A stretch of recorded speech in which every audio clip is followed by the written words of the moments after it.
Eu sou Ana Laura Figueiredo Costa, bacharel em Direito pela Universidade Federal do Pará, e vou apresentar o trabalho na área temática de Direito e Relações de Trabalho, com a seguinte temática: o princípio da função social da empresa e as certificações internacionais, a efetivação de tal princípio no que tange às relações de trabalho. Inicialmente, nós temos que analisar o contexto histórico, onde nós temos um movimento de saída do Estado liberal com direitos individuais, como o direito da propriedade, entendidos como direitos e princípios absolutos, para um Estado social, em que nós temos uma crescente de constituições sociais marcadas inicialmente pela Constituição Mexicana de 1917 e que tem aí a consolidação no Brasil de forma mais acentuada por meio da Constituição de 88, a chamada Constituição Cidadã, que já traz ali em todo o seu texto diversos momentos de direitos sociais aplicados em diversas relações de direito público e relações privadas também. Para citar um exemplo, nós temos o artigo 170 da Constituição, que versa sobre o princípio da propriedade privada, o princípio da função social da propriedade e o princípio da busca do pleno emprego, como princípios que interessam para a gente nessa discussão. Existem muitos outros, mas esses são os que interessam no momento. Então, nós temos a propriedade privada como um bem que deve ser protegido desde que atenda à sua função social.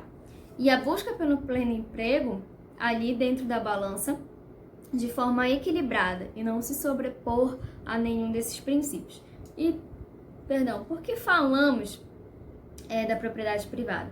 Porque os bens de produção nada mais são do que a propriedade da empresa e a propriedade privada daquela sociedade, dos sócios ou daquele empregador.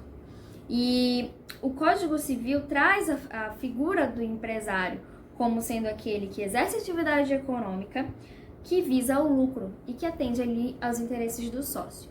O princípio da função social da empresa traz para nós não somente isso, mas a responsabilidade que essa empresa tem inserida num contexto social para com os seus consumidores. Nós vemos a intervenção do Estado quando cria um Código de Defesa do Consumidor, para com a sociedade quando cria o direito tributário e seus diversos tributos que a empresa tem que pagar, para com o meio ambiente, quando cria uma legislação ambiental e várias autorizações que uma empresa, quando vai explorar o meio ambiente, precisa respeitar, e por que não falar também dos seus colaboradores. Então, temos algumas discussões de o Estado não estaria transmitindo dessa forma suas obrigações, a sua função social para a empresa, e alguns questionam até mesmo ali o artigo 7º, que traz os direitos dos trabalhadores como sendo direitos que só podem ser cumpridos por grandes empresas. Mas nós temos aí a crescente das certificações, que atingem médias empresas, que atingem também pequenas empresas por meio de programas de compliance trabalhista e compliance de maneira geral. E por que, quando a gente fala essa linguagem, os empresários conseguem entender? Porque traz uma vantagem competitiva, econômica, abre as portas para investimento.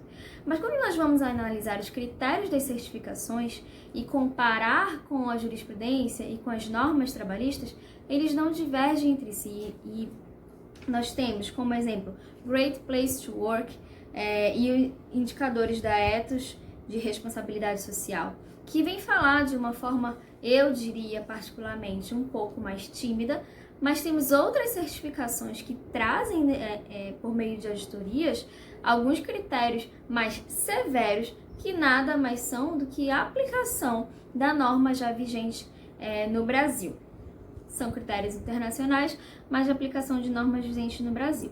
E nós vamos trazer como exemplo a SA 8000, que já vem cumprindo aí com toda a responsabilidade social corporativa, combatendo com critérios adotados o trabalho infantil, o trabalho forçado compulsório, proporcionando um ambiente de trabalho seguro e saudável, a liberdade de associação, entre outros. E a OHSAS 18001 que busca a redução significativa de acidentes de trabalho, perigos para o trabalhador e assim evita uma série de riscos de passivo trabalhista para a empresa. Então, nada mais é do que uma visão preventiva e que traz toda a normativa para dentro da empresa, para o dia a dia da empresa.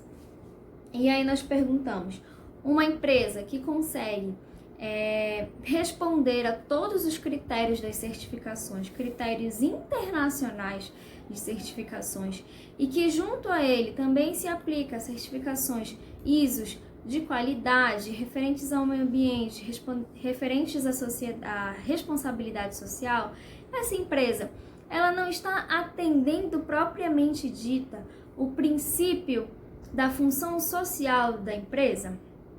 Nós entendemos que sim. Todo o entendimento do compliance e desses programas entende que sim, entende que uma empresa que está apta a essas qualificações, ela também está apta a dizer que cumpre com este princípio, com o princípio da função social da empresa. Em outro momento, vale nos questionar qual a dificuldade em colocar tudo isso em prática. E quando eu falo em competitividade, eu consigo colocar, mas quando eu falo no surgimento de uma empresa, de uma norma nacional, dentro de um contexto do Brasil, eu não consigo. Então, esse é o questionamento que nós temos que fazer. Quando há interesse e quando não há. Obrigada.